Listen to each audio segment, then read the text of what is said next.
हम सभी लोग जानते हैं कि 2027 में महाराष्ट्र के नासिक और त्र्यंबकेश्वर में सिंहस्थ महाकुंभ का आयोजन होगा।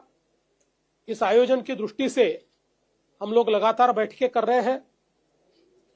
नासिक में क्या करने की आवश्यकता है, इसका एक मास्टर प्लान हमने तैयार किया था, जिसको हमने पिछले ही समय मान्यता दी है। उसके काम भी हम चालू कर रहे हैं, जिसमें बड़े पैमाने पर यहाँ पर पानी साफ हो, इस दृष्टि से एसटीपी की व्यवस्था हो, रास्तों की व्यवस्था हो, ब्रिजेस की व्यवस्था हो, साधुग्राम की जो जगह है उसको अधिग्रहित करके वहां पर सारी व्यवस्थाएं खड़ी करनी हो। ये सारी व्यवस्थाएं हम लोग कर रहे हैं।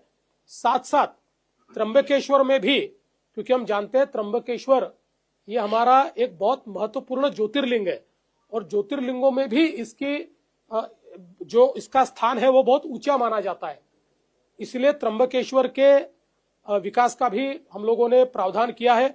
1100 करोड़ रुपए का इसका प्लान हमने तैयार किया है, जिसमें वहां के अलग अलग कुंडों का भी विकास होगा, वहां पर नदी का भी विकास होगा, वहां पर बाकी भी लोग दर्शन के लिए आते हैं तो उसके लिए सारी व्यवस्थाएं हम लोग खड़ी करेंगे और हर प्रकार की व्यवस्थाओं को वहां पर कायम करने का निर्णय हमने लिया हुआ है।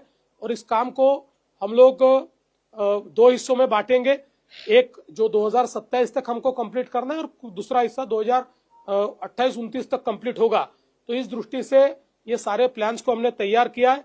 हम लोग ये मानते हैं कि जिस प्रकार से प्रयागराज में जो प्लानिंग हुआ था उससे ज्यादा लोग वहां पर आए, वैसे ही अपेक्षित है कि यहाँ पर भी ज्यादा लोग आएंगे।